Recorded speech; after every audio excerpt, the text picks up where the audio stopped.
Right. You guys can hear me, right? All right. All right. Thank you so much, guys. It's so great to be here. So many smiling faces. I know it's great to see me, right? So, I mean, I see so much diversity here, guys. I see Hindus and Muslims and Jews and atheists all gathered here tonight under the roof of a church to have a Thanksgiving dinner. That really tells you something, right? It tells you that people are literally willing to do anything for free food. And maybe that's the solution for world peace, you know? Free food. Maybe go to the Israel-Palestine border and be like, free pizza! Yeah? Or if you don't like it, maybe just throw some salad. But yeah, I see so much diversity, right? For example, I'm a Muslim, guys. Any other Muslims in the crowd? Any other Muslims? I see 1, 2, 3, good, 4. Well, it only takes one of us. All right. Do you know the Muslims have been credited to build one of the best timekeeping devices in history? Yeah, which is very ironic because they're always late. All my friends are like, well, I decide when time is. We're not late. So, yeah. I'm sorry.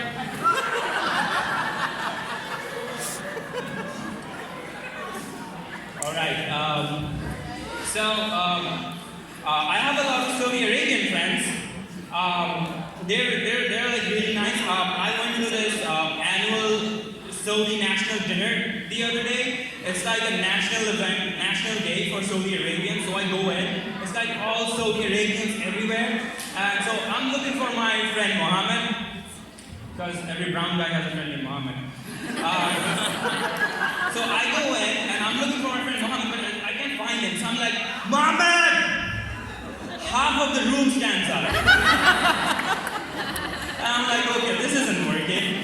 So I start looking for my friend Abdullah. So I'm like, Abdullah! The other half of the room stands up. But I have a lot of respect for my Saudi Arabian friends. If you know, in BGSU, most of the Saudi Arabians are from the aviation department. You know, they fly planes. And I think that's a real social experiment, you know, to break stereotypes. Because you cannot be scared of Muslims in the airport if Muslims are like running the airport, right? So you know, like I would love to see a day where I'm inside a plane and the pilot is saying like Assalamu alaikum wa rahmatullah.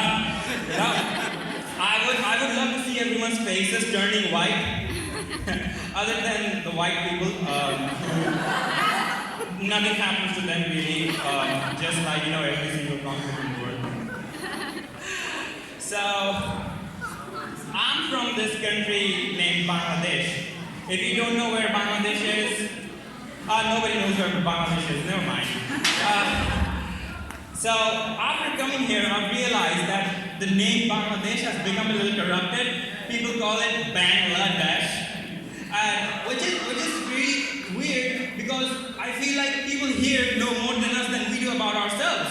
Because if you see, Bangladesh is one of the most overpopulated countries in the world. And look at this name, Bangladesh. La in French means the and Desh means country. So the name Bangladesh literally translates to the country that bangs.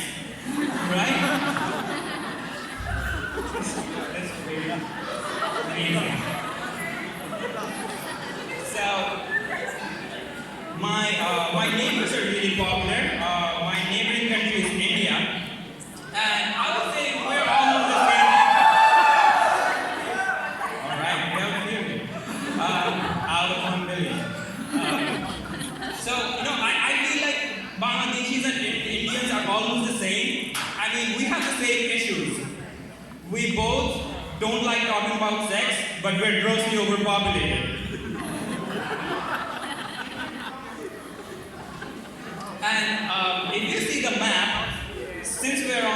topic of doing it, Indians are doing it more than anyone else, and just beside them is China, and they're also doing it. Now, if you see the map, India and China are just side by side, and there is one country in the middle. It's Nepal, right? And that's when I wondered, that's maybe why they have so many earthquakes.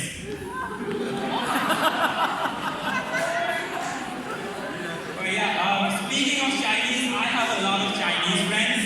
I like to tease them with this small joke. So I always tell them this joke, if you guys know, some Chinese like to eat dog meat. You guys know that? So only some. So I tell this joke that two Chinese first time come to the United States and they have no idea where what is, right? So they're super confused. So they see a hot dog stand. And so each of them go and each of them grab one hot dog, right? And then awkwardly walk out. And 30 seconds later, one guy says to the other, "Which part of the dog did you get?" So, America has been amazing, to be honest. I've met so many people from different countries. I've also met Americans. I've been in Bowling Green for more than a year now, right? So, have you seen those movies where the astronaut flies into space and he sees this unending void of nothingness? The feeling that you get when you look down and you see this vast amount of emptiness, This is exactly how I felt when I came to Bowling Green. So, it's amazing. Like, America is totally different than the rest of the world. Because everything that's expensive in the rest of the world is cheap here, and everything that's cheap here is expensive here, right? So it's really weird. For example, education is super expensive here, so is healthcare, and so is the internet. But the thing that bothers me the most, the thing that is really expensive, are toilet papers. Cleaning my face costs less than cleaning my butt now. I don't mind being called an a-hole anymore because I spend so much money on it. And if you notice, like all the healthy food is expensive and all the unhealthy food is cheap, right? For example, me and my friends, we go to McDonald's and then you can buy a meal and a pack of apples would be less costly. And I like how my friends order at McDonald's. My friends are gonna be like, I'm gonna have a Big Mac, and I'm gonna have French fries, and I'm gonna have a Diet Coke. And I'm like, how does that Diet Coke help? Like, really healthy choice. You choose a Diet Coke, but after you choose a Big Mac and French fries.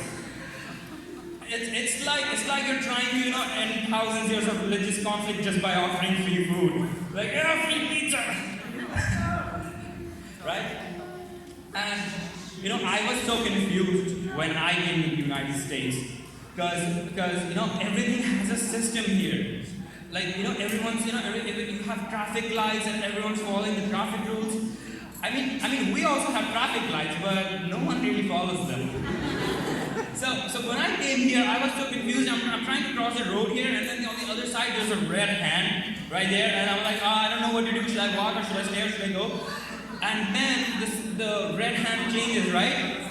And the signal comes up, and then everyone starts walking in. And that's when I realized, okay, if you just follow the white man, everything's gonna be alright.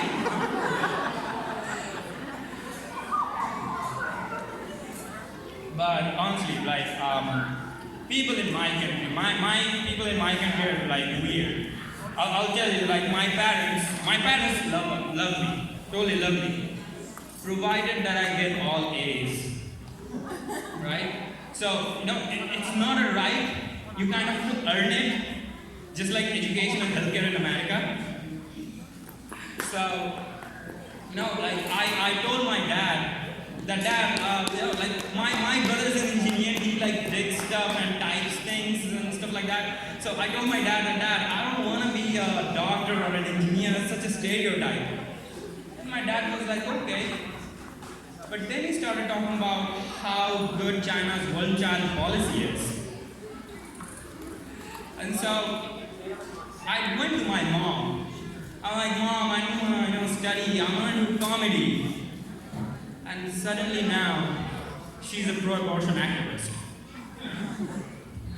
So, and finally, I don't know, I just went to my brother and I was like, man, I want to do this and I want to do that. And he was like, yeah, sure, go ahead. And I think finally my mom and dad are going to love me if you start doing that. But, yeah, but still, my parents are great. And, the reason I do comedy is, I really feel like, comedy really brings people together. People forget about, all the conflicts for a while, come back together. And if comedy doesn't work out, I can always do one thing to restore peace in the world. I can just go to the border and be like, free pizza!